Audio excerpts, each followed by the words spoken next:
Assalamualaikum warahmatullahi wabarakatuh. Saya Katrina Daika Fadilah, mahasiswa Fakultas Ilmu Komunikasi Universitas Teknologi Sumbawa. Hari ini saya akan melakukan tanya jawab dengan salah satu guru sekolah menengah kejuruan di Sumbawa Besar mengenai dampak lockdown terhadap proses pembelajaran. Seperti yang kita ketahui, adanya COVID-19 atau coronavirus ini mengakibatkan sekolah-sekolah, kantor diliburkan. Nah, saat ini saya sudah bersama dengan salah satu guru, yaitu Ibu Purna Aprianti selaku guru Bahasa Indonesia di SMK Negeri 1 Sumbawa Besar. Nah, Bu, dengan adanya lockdown ini kan proses belajar mengajar itu ditiadakan di sekolah, tetapi tetap dilaksanakan secara daring. Apakah proses tersebut efektif atau tidak? Tentu tidak seefektif tatap muka ya. Akan tetapi sejauh ini pemantauan saya cukup berjalan efektif. Saya sebut dengan kata cukup karena seperti yang saya sampaikan sebelumnya, tentu tidak sebaik proses pembelajaran dengan tatap muka. Pada saat tatap muka eye contact ada, gestur anak ada. Sementara kalau kelas daring, sekalipun dia terlibat, kita tidak tahu sepenuh hati atau tidak dia belajar dan lain sebagainya. Akan tetapi sejauh ini secara keberlangsungan ada hidup. Tekniknya kami memilih media yang paling gampang. Salah satunya adalah WA. Kami kalau buat Google Class atau bentuk lainnya yang bisa hanya TKJ dan MM mungkin. Tapi terhalang dengan teman-teman di perhotelan, UPW, kecantikan, busana dan lain sebagainya. Sehingga kami menentukan media yang kami gunakan itu adalah WA. Di mana WA kelas itu berisikan guru-guru mata pelajaran yang mengajar di kelas itu, kemudian ketua kompetensi keahliannya, kemudian saya pribadi sebagai wakakurikulumnya. Hal ini bertujuan untuk memantau pembelajaran berlangsung seperti biasa dari jam 7, berakhir seperti biasa, jam terakhir pelajaran, jam 2 lewat begitu, tuntas pembelajaran maka selesailah dialog di dalam WA kelas. Kalaupun tugas ada, maka tugas itu harus dijapri, kirim secara jalur pribadi ke guru yang bersangkutan, jadi tidak melalui WA kelas. Biasanya sih seperti ini. Lalu untuk menentukan siswa itu naik kelas atau tidaknya, kan kita tahu di rapot itu ada sistem penilaian lain selain nilai-nilai seperti nilai sikap, tingkah lakunya, keaktifannya di dalam kelas. Nah, dengan lockdown ini bagaimana cara untuk guru tentang dengan cara menghitung nilai-nilai tersebut tadi bagaimana? Sebentar. Sebelum kami di lockdown, katakanlah begitu ya, kondisi semakin memburuk, kami sudah ada proses pembelajaran, kami sudah menyimpan nilai-nilai anak untuk itu. Kemudian dengan proses daring ini pun anak-anak masih bisa mendapatkan nilai. Guru-guru tetap mengabsen mereka, kemudian guru-guru tetap memberikan tugas kepada mereka, sekalipun tidak semua tatap muka, tidak semua kelas, tidak semua proses pembelajaran, tidak semua mata pelajaran selalu ada tugas di akhirnya. Tetapi setiap itu guru selalu memantau. Bahkan yang tadi saya lupakan adalah di setiap kelas ada guru BP yang kami masukkan di setiap WA kelas. Di situ juga guru BP berperan. Misalnya anak-anak yang tidak aktif itu akan dicari informasinya melalui kawan-kawannya, ditelepon secara pribadi dan seterusnya.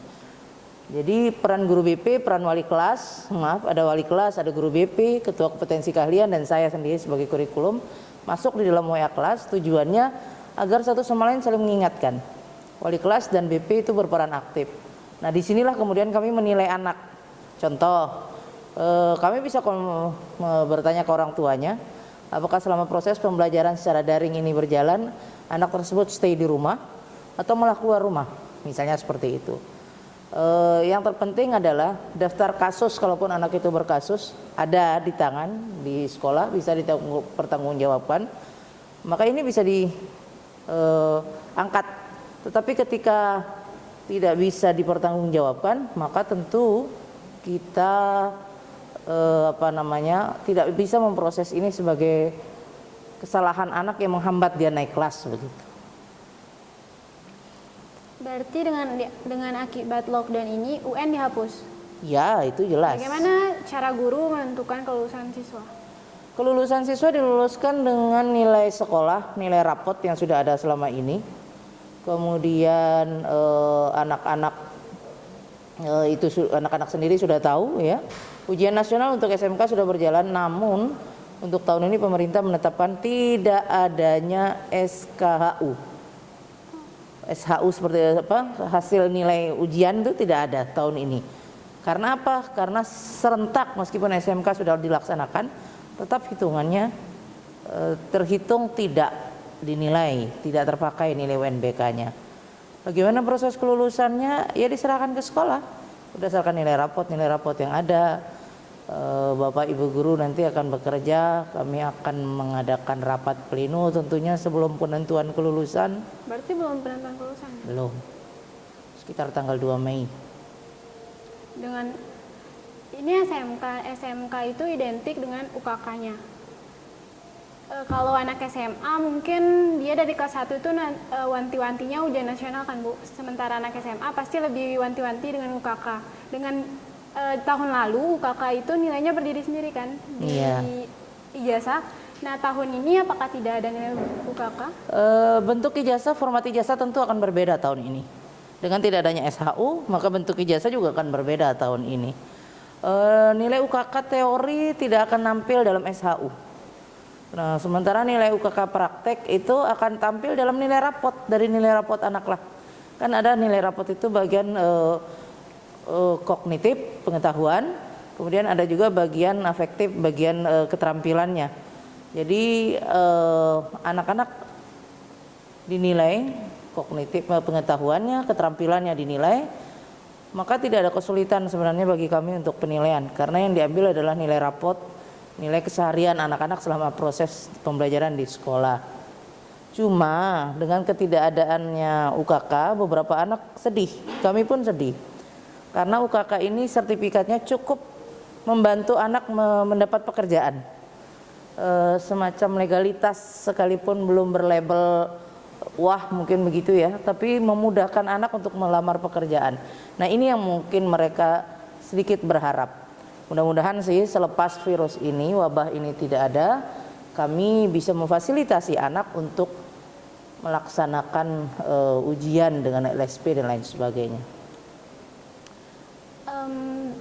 Tadi kan tugas-tugas itu daring. Nah, untuk seperti tugas praktek kan kita biasanya di SMK itu lebih sedikit teorinya daripada prakteknya. Nah sekarang untuk menerapkan prakteknya itu bagaimana? Tentu kami tidak bisa melaksanakan itu. Busana contohnya. Busana di semester ini, semester 2 kebanyakan praktek. Mau menjahit. Sementara anak tidak punya mesin jahit di rumah.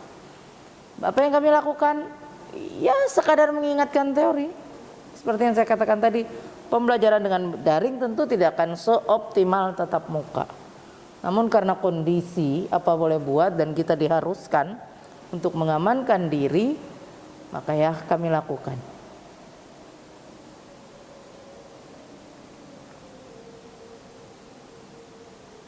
Lalu siswa yang kelas 11 kan melakukan prakrin. Apakah ditarik atau gimana? Apalagi yang prakrin di luar? Siswa yang prakrin sudah semua dipulangkan.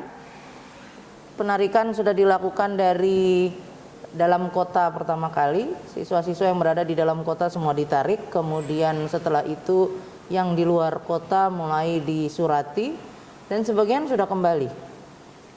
Setahu saya sih sudah habis malah. Setahu saya ya. Lalu berarti kan pernasiswa juga tidak ada? Tidak ada. Padahal sebenarnya itu yang ditunggu-tunggu apalagi bagi siswa-siswa perempuan. Ya beginilah nasib angkatan corona ya. Mereka menyebut diri angkatan corona. Inilah nasibnya. PR yang jadi PR banget buat guru apa? PR terbesar kami tentu ketidaktuntasan proses pembelajaran. Kami tidak berani berkata bahwa dengan proses daring maka proses belajar kami tuntas. terutama yang produktif ya. Karena materi yang diberikan itu tidak sebatas materi, tapi lebih banyak kepada aplikasi praktiknya. Nah, ketika proses belajarnya hanya sebatas dunia maya, otomatis kami kesulitan untuk menilai anak lebih tuntas lagi, terutama keterampilannya. Itu PR terbesar sih, untuk menilai produktif. Kalau normatif adaptif, mungkin tidak seberapa bahasa Indonesia, sejarah, karena sifatnya teoritis biasa. Tapi begitu masuk ke sifat yang lebih produktif, materi-materi produktif, ini yang menurut kami PR terbesar. Boga harus memasak, masak bagaimana, keluar rumah saja tidak boleh misalnya. Busana dia harus menjahit, di rumah dia tidak punya mesin jahit. TKJ MM mungkin laptop bisa disediakan orang tua, tapi tidak mungkin bisa membongkar dan lain sebagainya. Banyak hal lah yang tidak mampu dilakukan, yang tidak bisa dilakukan dengan wabah ini. Harapannya sih segera tuntas, segera pulih. Apakah kan sekolah libur, siswa libur, terus guru apakah diharuskan ke sekolah untuk menghitung nilai di sekolah atau di rumah? Oh, kalau kami Bapak Ibu guru diberikan jadwal piket, mencegah agar berkumpulnya banyak orang dalam satu waktu, sehingga ruangan ini terisi hanya beberapa orang, lengang, space untuk setiap individu lebih banyak gitu, karena mencegah virus itu berkembang. Maka caranya adalah tidak libur utuh Bapak Ibu guru, tapi datang berkala sesuai berdasarkan piket yang sudah ditentukan. Itu saja yang kami lakukan. Dari segi keuntungan adanya lockdown, Keuntungan mungkin ini cuti yang tidak diinginkan ya, cuti yang tidak pernah direncanakan, tapi quality time kami dengan keluarga mungkin juga lebih baik sekarang. Kalau dulu sibuk pergi pagi pulang sore, sampai rumah sudah kecapean dan lain sebagainya. Tapi kalau sekarang ketika kami guru, dengan adanya ini maka kami lebih lama di rumah, lebih banyak waktu di rumah.